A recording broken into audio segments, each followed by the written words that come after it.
আসসালামু আলাইকুম রহমতুল্লাহ। আপনাকে স্বাগতম মোহাম্মদ 66 টিভিতে।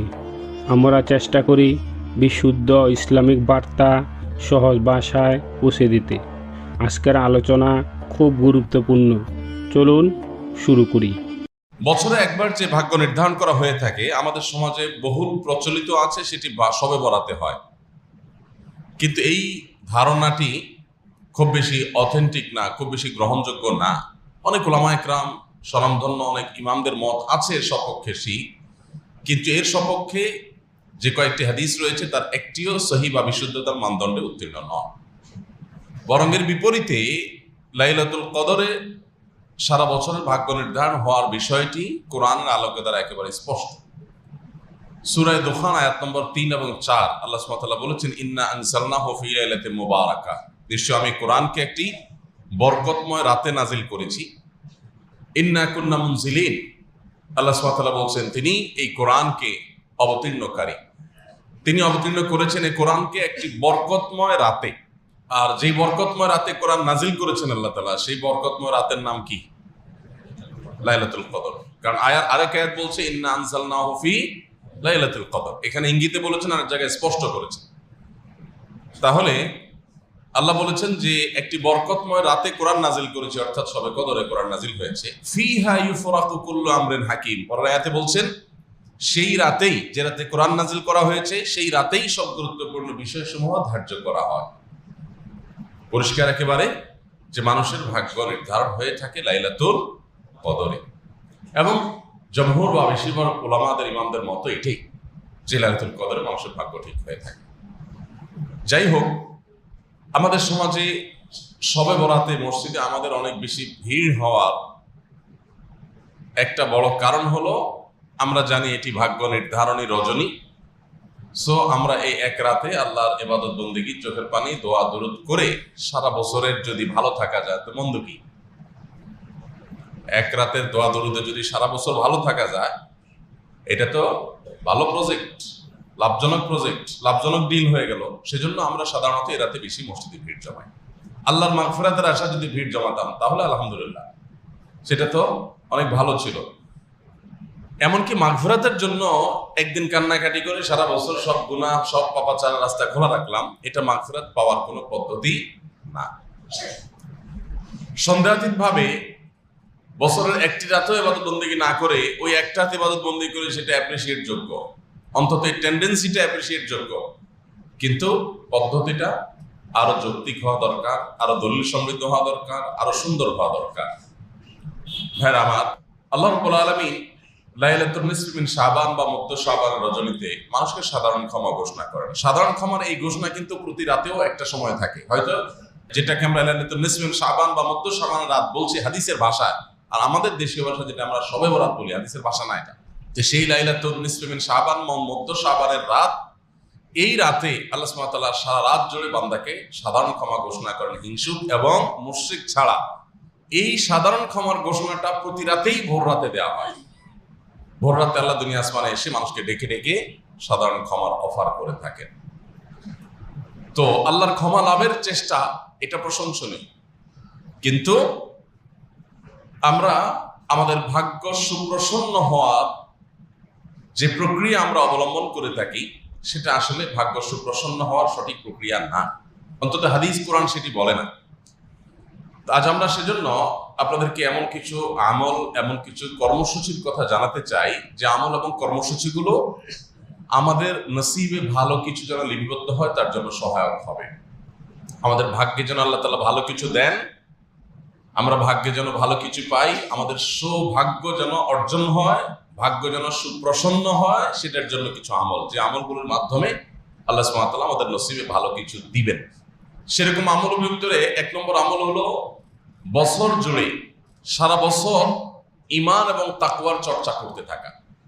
আপনি সারা বছর যখন ঈমান আনয়ন করলেন, ঈমান ধারণ করলেন, ঈমানকে নবায়ন করলেন, ঈমানকে মজবুত করলেন, ঈমানকে সুদৃঢ় করলেন, ঈমানের পরিচর্যা করলেন, ঈমানের নার্সিং করলেন, ঈমানের খোঁজ খবর নিলেন, ঈমানের যত্ন নিতে থাকলেন, সেই সাথে তাকওয়া অবলম্বন করলেন। তাকওয়া কি? আল্লাহর কাছে হাজির হতে হবে, আল্লাহর সামনে দাঁড়াতে হবে, সারা জীবনে হিসাব দিতে হবে, পাই করে প্রত্যেকটা কাজের জন্য হয় পুরস্কার নয় তিরস্কারের মুখোমুখি হতে হবে। এই চেতনা থেকে, এই বিশ্বাস থেকে, এই ধারণা থেকে আল্লাহর সমস্ত আদেশ এবং নিষেধগুলোকে মেনে চলা, এর নাম হলো তাকওয়া। পুরো কোরআন খুললে আপনি দেখবেন কোরআনের শুরু থেকে শেষ পর্যন্ত আমাদেরকে তাকওয়ার ব্যাপারে আল্লাহ তাআলা আদেশ নিষেধগুলো দিয়েছেন, যে আমরা যেন মুত্তাকি হয়ে যেন তাকওয়া চর্চা করি। ওয়াল আকিবাতু লিত তাকওয়া, মানুষের শেষ পরিণাম ভালো হবে তাকওয়ার জন্য। ওয়াল আকিবাতু লিল মুত্তাকিন, মুত্তাকিদের জন্য শুভ পরিণাম হবে। জান্নাত সম্পর্কে বলেছেন উইদ্দাত লিল মুত্তাকিন, এটা মুত্তাকিদের জন্যই প্রস্তুত করা হয়েছে। কোরআন সম্পর্কে বলেছেন হুদাল লিল মুত্তাকিন, এটা মুত্তাকিদেরকেই পথ দেখাবে। গোটা কোরআন দেখবেন যে সমস্ত আয়োজন মুত্তাকিদের জন্য। সেই মুত্তাকি হলো সে যার অন্তরে আল্লাহর ভয় সদা জাগ্রত থাকে। কোনো কাজ করতে গেলে মাথায় চলে আসে আল্লাহ দেখছেন, আল্লাহ তাআলা আমার এই কাজের উপযুক্ত বিনিময়ের মুখোমুখি করবেন, ভালো হলে পুরস্কার, মন্দ হলে তিরস্কার। এই বিশ্বাস, এই চেতনা অন্তরে সদা জাগ্রত রাখা এবং সেই বিশ্বাসের চেতনা আমাকে পরিচালিত করবে, এটা ধারণ করতে পারার নাম হলো তাকওয়া। তো এই তাকওয়া যদি সারা বছর জুড়ে থাকে তাহলে আপনার ভাগ্য, আমাদের ভাগ্য সুপ্রসন্ন হবে, নসিব আল্লাহ ভালো কিছু দিবেন। কারণ অচল মেশিন কি আমরা শুধুমাত্র এই মেশিনটা টিকে আছে, টিকে থাকা নির্দিষ্ট সময় পর্যন্ত যে প্রয়োজন আছে সেই প্রয়োজনে যতটুকু যা দরকার আমরা তা করি। এর বাইরে অতিরিক্ত নিয়মিত তেল, মোবিল ইত্যাদি দেওয়া, অতিরিক্ত পরিচর্যা, এটা আমরা অচল মেশিনকে করি না। আপনার একটা ফ্যাক্টরি আছে, একটা অচল মেশিন আছে, কিছু সচল মেশিন আছে। আপনি সচল মেশিনগুলোকে প্রতিদিন একবার করে মুছবেন, পরিষ্কার করবেন, তেল মোবিল তো দেবেনই, বিদ্যুৎ সরবরাহ করবেন, লাইন দিবেন, সবকিছু করবেন। কিন্তু যেটা অচল মেশিন আছে, অচল মেশিনটা অচল মেশিন বলে রাস্তায় ফেলে দিবেন না, থাকার একটা সুযোগ করে দিবেন।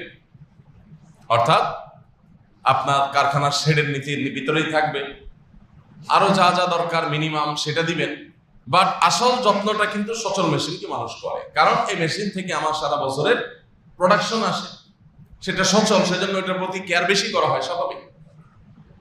আপনি সারা বছর আল্লাহর ইবাদত করেন না, আল্লাহর নাফরমানি করেন, তাহলে সেক্ষেত্রে আল্লাহ রাব্বুল আলামিন দুনিয়াতে ভালো থাকার জন্য যা দরকার, ঘর বাড়ি, টাকা পয়সা, ব্যাংক ব্যালেন্স, ব্যবসা বাণিজ্য, হয়তো আল্লাহ তাআলা এগুলো আপনাকে দিয়ে দিবেন, ঠিক আছে, এটা না হলে নয়, সেটার নিচে থাকলেন আপনি।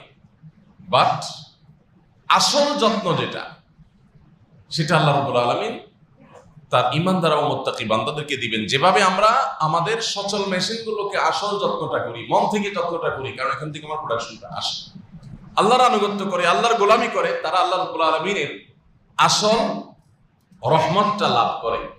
আর যারা আল্লাহর প্রতি অবিশ্বাসী, তারা দুনিয়ার টাকা পয়সা, ভোগ বিলাস, সেগুলো হয়তো মুমিনদের চাইতে অনেক বেশিও ভোগ করে, কিন্তু আসল যে প্রশান্তির মূল চাবিকাঠি, অন্তরের সুখের যে মূল চাবিকাঠি, সেটা আল্লাহ তাআলা তাদেরকে দেন না।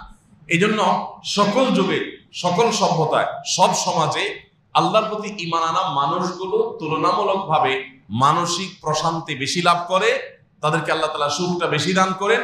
আর আল্লাহর প্রতি যাদের ঈমান নাই, বেঈমান, তাদেরকে আল্লাহ তাআলা বাহ্যিক উপকরণ অনেক বেশি দেন, কিন্তু তারা ডিপ্রেশনে ভোগে, তাদের মানসিক শান্তি কখনো হয় না। তো এই জন্য আমাদের নসিবে ভালো কিছু আল্লাহ রাব্বুল আলামিন রাখুক, সত্যিকারের প্রশান্তি, সত্যিকারের সুখ, অন্তরের সুখ, সেটা আল্লাহ তাআলা দেখ। এটা যদি আমরা চাই তাহলে বছর জুড়ে ইবাদত বন্দেগী করতে হবে।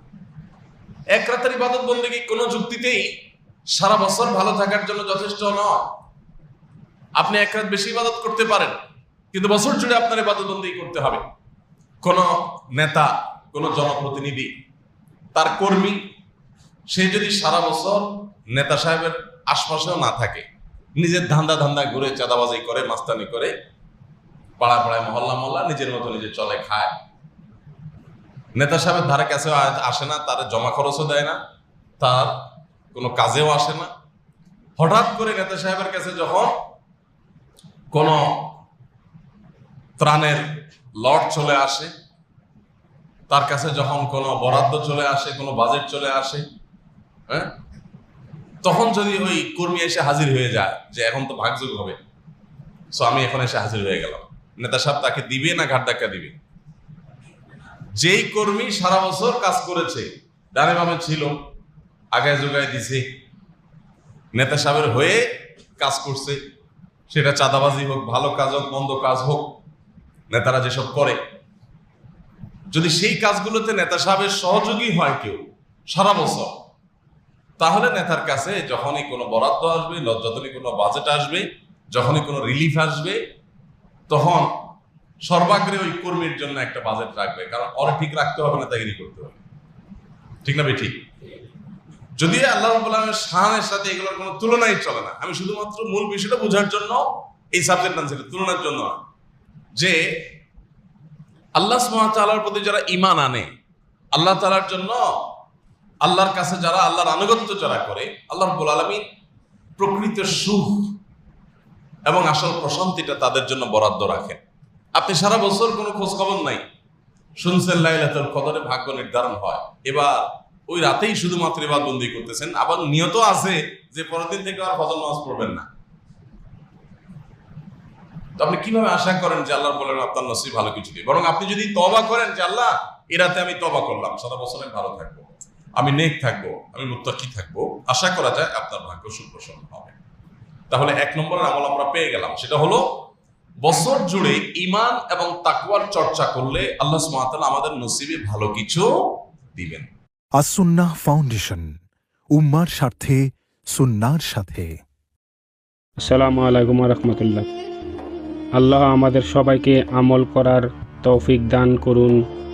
ভিডিওটি ভালো লাগলে অন্যদের সাথে শেয়ার করুন। নতুন ইসলামিক ভিডিও পেতে মোহাম্মদ 66 টিভিকে সাবস্ক্রাইব করুন।